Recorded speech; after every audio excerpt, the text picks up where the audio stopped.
Aujourd'hui, j'ai pris le temps de saisir le test. Je ne veux pas que mes yeux souffrent. Alors, écoutons la parole.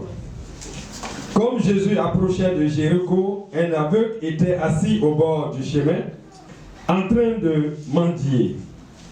En entendant le bruit de la foule qui passait, il demanda ce que c'était. On lui répondit que c'était Jésus de Nazareth qui passait. Alors il s'est mis à crier très fort, « Jésus, fils de David, aie pitié de moi. » Ceux qui marchaient en tête du cortège le rabrouaient pour le faire taire. Mais lui criait de plus belle, « Fils de David, aie pitié de moi. » Jésus s'arrêta et ordonna qu'on lui amène l'aveugle. Quand il fut près de lui, Jésus lui demanda, « Que veux-tu que je fasse pour toi? » L'aveugle répondit, « Seigneur, fais que je puisse voir. » Au 42, « Tu peux voir, lui dit Jésus, parce que tu as eu foi en moi, tu es guéri. » Aussitôt, il recouvra la vue et suivit Jésus en louant Dieu. En voyant ce qui s'était passé, toute la foule s'est mise aussi à louer Dieu. Alléluia. Amen. Ce texte que vous connaissez déjà très bien, il s'agit de l'histoire d'un aveugle persévérant à qui Jésus a donné la vue. Ce mendiant aveugle est vraiment persévérant lorsque nous voyons les circonstances. Il a été empêché, mais nous voyons qu'il a forcé les choses. Il se pourrait que cet homme eût un jour perdu la vue et n'avait pas eu d'autre choix que de mendier. Parce que, et on voit dans le texte, il est dit que je recouvre la vue. Ça doit être très dur de voir et un jour de se retrouver aveugle. Et après avoir compris que Jésus passait tout près de lui, il s'est mis à crier de plus en plus fort jusqu'à ce que Jésus l'entende. Le plus souvent, les handicapés sont défavorisés lorsqu'il y a des grands événements. On a le cas de ce paralytique qui a été monté sur le toit par ses frères pour pouvoir recevoir la guérison de Jésus-Christ. La foule était là, ils n'avaient pas d'accès à Jésus, ils sont montés sur le toit pour accéder à Jésus. Il y a cet homme que nous connaissons, Zachée. La Bible nous dit que Zachée était très court. C'est une forme d'handicap. Zachée a entendu parler que Jésus passait, mais il était difficile pour lui d'accéder à Jésus. Qu'est-ce que Zachée va faire? Il va grimper dans un arbre. Il était très intelligent malgré sa petite taille. Les handicapés sont souvent en difficulté, oui, comme on le dit déjà, et lorsqu'il y a les grands événements, ils n'ont pas profité. Et ça a été le cas de cet aveugle ici. Il voulait voir Jésus. Il voulait être tout près de Jésus. Mais c'était difficile. Les disciples voulaient à tout prix le faire taire parce que ses cris les dérangeaient. Mais cet homme était tellement motivé et confiant qu'il réussit à approcher Jésus-Christ.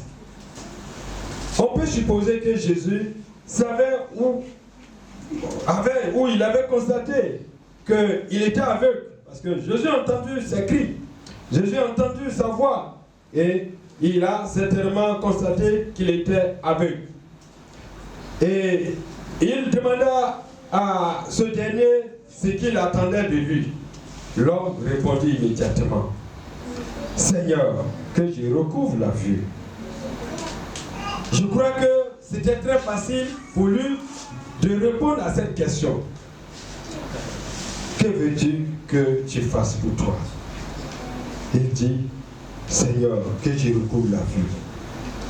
Je me suis posé la question, à sa place, qu'auriez-vous demandé? Pour lui, la vue est très chère. Je pense que cette question, on ne doit pas nous poser aujourd'hui. On sait quelle sera la réponse. N'est-ce pas? Moi, je vais demander beaucoup d'argent. Beaucoup d'argent. C'est ça que nous chassons, nous poursuivons tous les jours. N'est-ce pas? On va demander beaucoup d'argent. Alléluia. Mais pour cet homme, la vue était la chose la plus essentielle.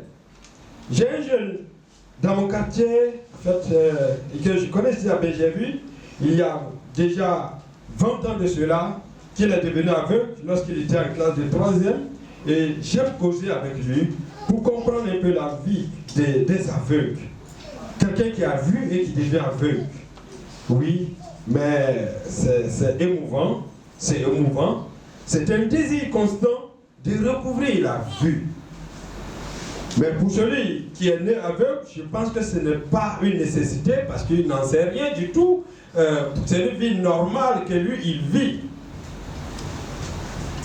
Le dialogue entre Jésus et cet homme a été bref, mais le miracle a eu lieu. La seule parole du Seigneur redonnant la vue à cet homme. Le résultat, il suivit immédiatement son bienfaiteur en rendant gloire à Dieu. Et la foule tout entière s'associait à lui pour rendre gloire à Dieu. On ne sait pas ce que faisait cet homme avant de devenir aveugle, ni s'il fréquentait ou non la synagogue, mais sa réaction montre qu'il avait déjà une certaine connaissance de Dieu. Quand il dit fils de David, ça montre qu'il avait une connaissance de Dieu. En effet, il crut en Jésus, fils de David, qui lui attribua immédiatement sa guérison et partit avec lui en tant que disciple. C'est une magnifique déclaration de foi et un superbe témoignage. Alors, trois leçons vont se dégager de ce test. Tout d'abord, écoutez la voix de Dieu. En second, en deuxième, pourquoi empêcher les autres à venir à Jésus? Et nous allons finir par il faut louer Dieu. Écoutez la voix de Dieu. Je crois que c'est une nécessité pour chacun de nous d'écouter la voix de Dieu. Et souvent, nous semblons être sourds. Ou bien, nous n'avons pas à percevoir cette voix de Dieu. Mais je dis, quelle opportunité nous avons en tant que chrétiens. Jésus est tout près de toi. Il est tout près de toi. Comme la Bible dit ici, pour ses disciples, Jésus passait tout près de lui. Il avait son coin où il s'asseyait. Et là, Jésus passait tout près de lui. Il avait certainement entendu qu'il y avait un certain Jésus qui circulait dans les villes. Et là, l'opportunité est là. Jésus passait tout près de lui. Donc, quelle opportunité nous avons? Jésus est tout près de toi. Surtout pour nous qui avons déjà rencontré Jésus. Jésus est venu tout près de cet aveugle. Peut-être que toi tu l'ignores. Tu ignores cette présence. Mais il faut savoir que le fait que tu connais Jésus-Christ, tu as rencontré Jésus-Christ, il est tout près de toi et il faut que tu le saches et que tu en profites au maximum. Comme cet aveugle-là en a profité au maximum pour recouvrir la vue. Beaucoup d'obstacles certainement se présentent devant nous pour nous approcher davantage de Jésus. Et ces obstacles, c'est quoi? Nous sommes très occupés. Nous sommes très occupés par le travail. Nous sommes occupés par les réseaux sociaux. Nous sommes occupés par les choses de ce monde. Je le disais, si Jésus posait cette question, quel veux-tu que je fasse pour toi? Oui, l'argent. Heureusement qu'il y a un frère qui a découvert l'équation, la formule du succès, n'est-ce pas? Après, vous allez demander à défaut, il va vous donner la formule. Si vous avez cette formule, c'est la formule du succès. Moi-même, je suis en train de l'étudier pour pouvoir l'expérimenter. Vous comprenez? Nous sommes tous à la recherche du succès. Et finalement, je me rends compte que ça nous empêche à un moment de sentir que Jésus est tout près de nous. Alléluia. Ne pas se laisser intimider par quoi que ce soit.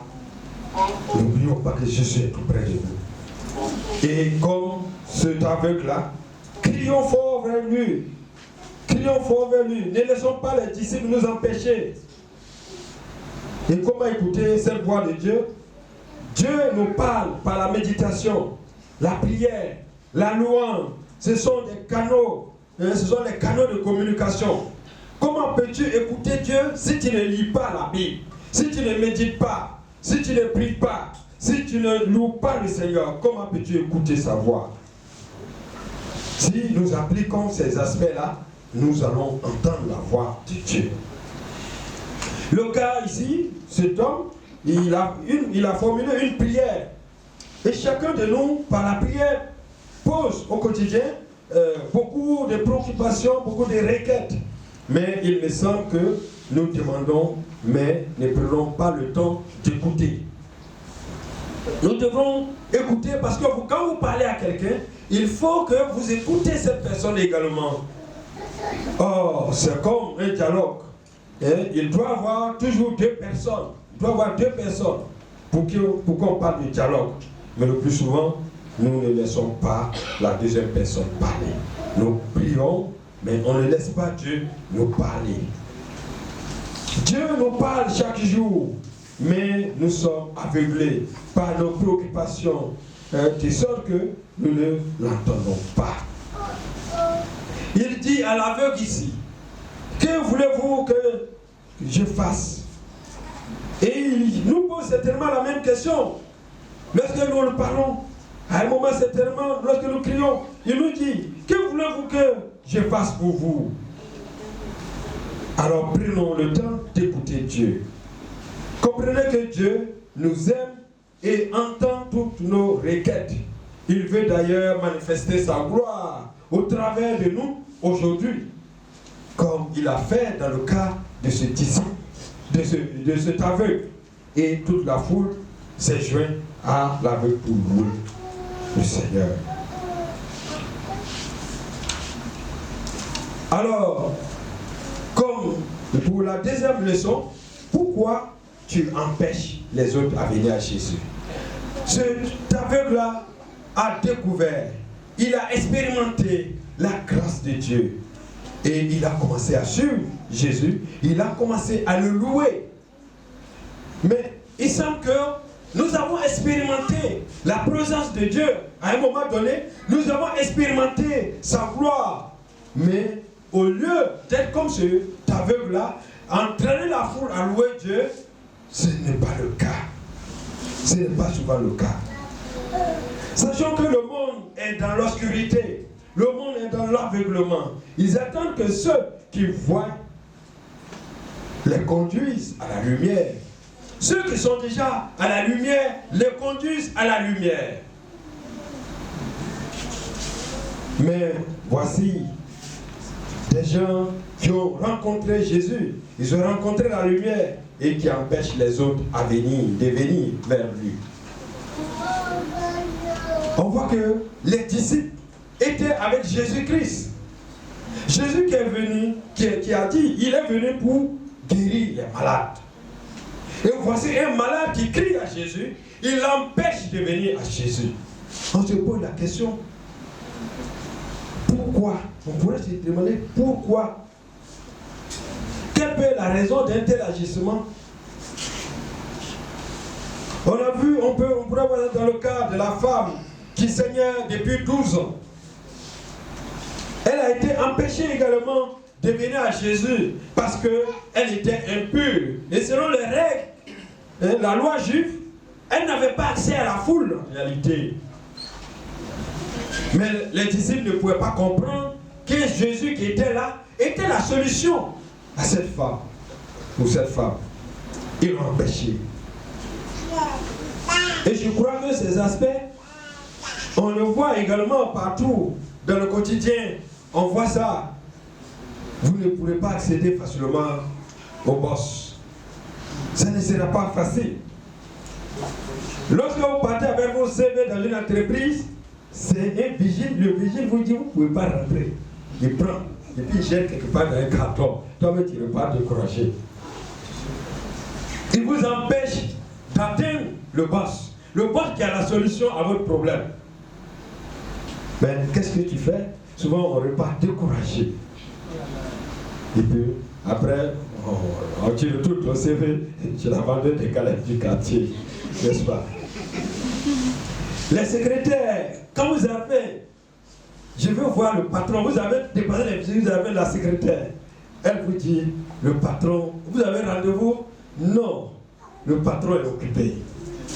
Ah non, ce ne sera pas facile. Vous n'aurez pas accès facilement au boss. Donc, je me rends compte que c'est une loi de la vie même. C'est une loi de la vie. Et c'est ici également, c'est ce que les disciples ont appliqué en empêchant cet aveugle d'accéder à Jésus.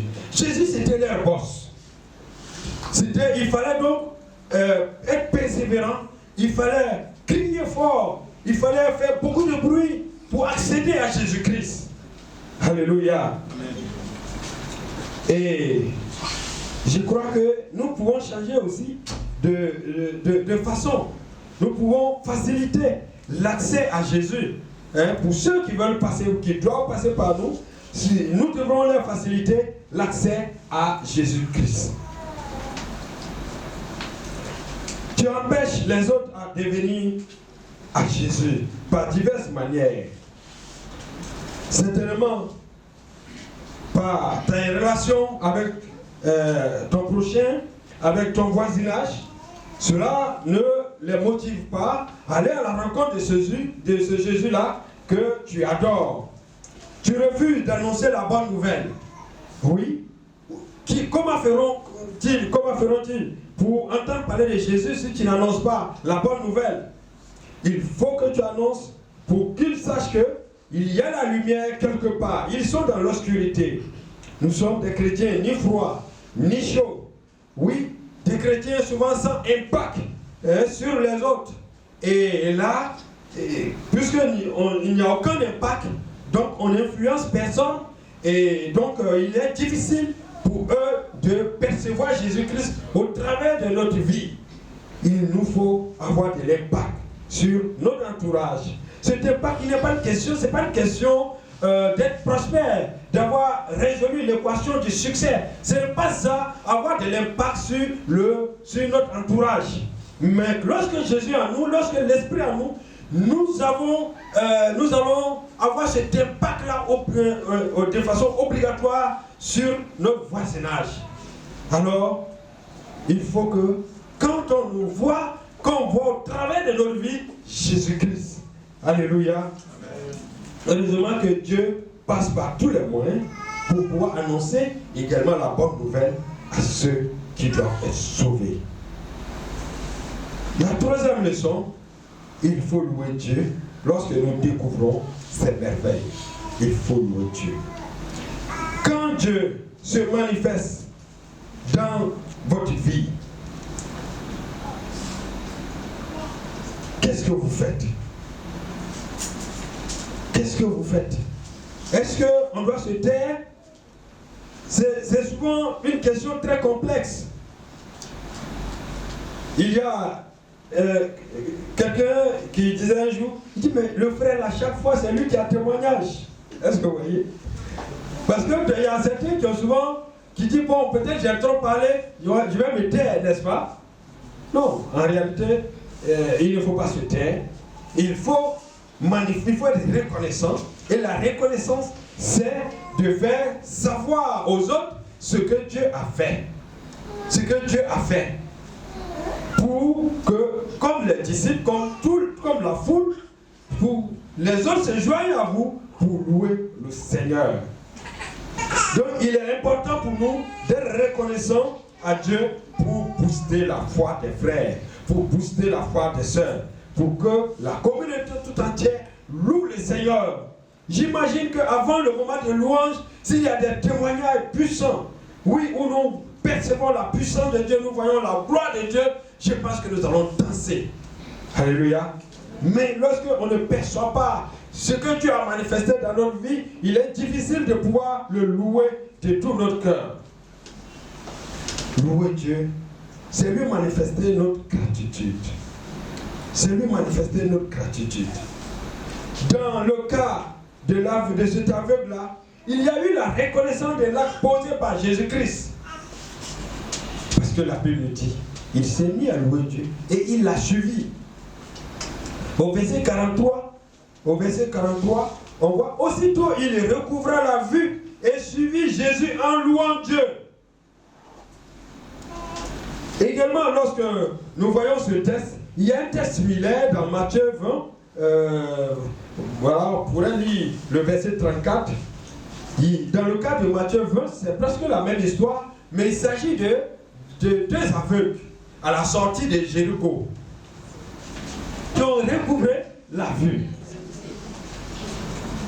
Il est dit dans Matthieu 20, 34, ému de compassion, Jésus toucha leurs yeux. Et aussitôt, il recouvrait la vue et le suivit. Donc, dans les deux cas, on voit que il y a la reconnaissance. Il y a la reconnaissance. Et c'est ce que nous devons faire. Lorsque Dieu se manifeste dans votre vie, il faut un acte de reconnaissance. Et tout cet acte, cela va aboutir sur absolument la louange. Lorsque notre cœur est abondant, lorsqu'il y a l'abondance dans notre cœur, la louange ne peut que sortir. Même si vous êtes quelqu'un qui ne sait pas chanter, vous allez voir que vous allez prononcer des mots pour rendre gloire, pour louer le Seigneur. Cette louange, elle vient du fond du cœur. Elle vient du fond du cœur. J'imagine cet aveugle-là qui a recouvré la vue, ce qu'il ressentait dans son cœur. Mais nous pouvons dire que cette louange vient du fond du cœur. Pas du bout des lèvres. Oui, et c'est possible. Une telle louange.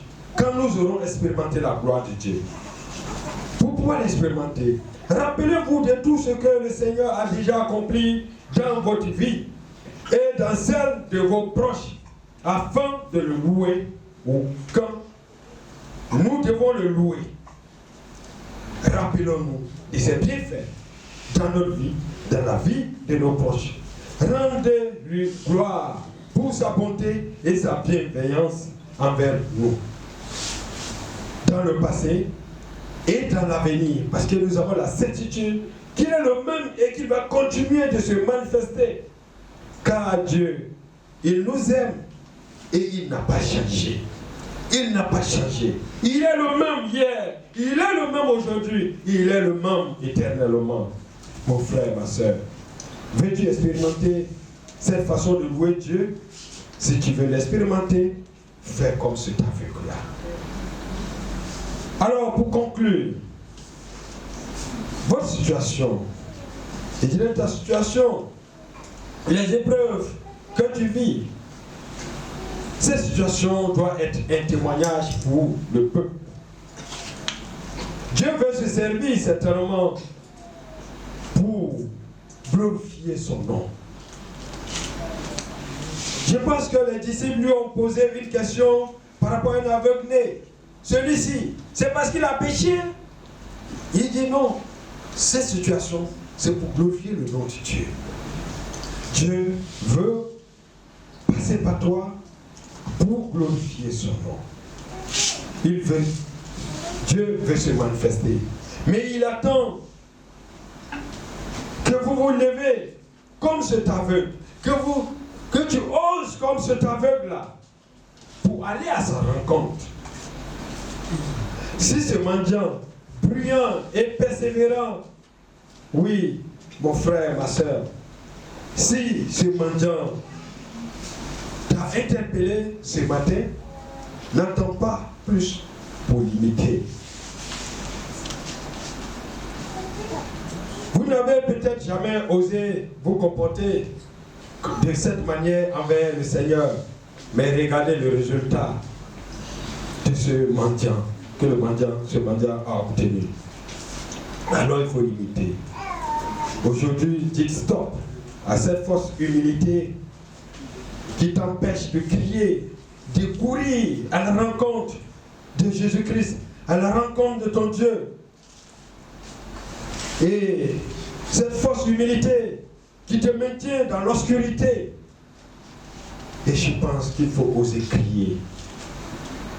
Crier encore à Dieu et il se manifestera. Que Dieu bénisse sa parole. Amen.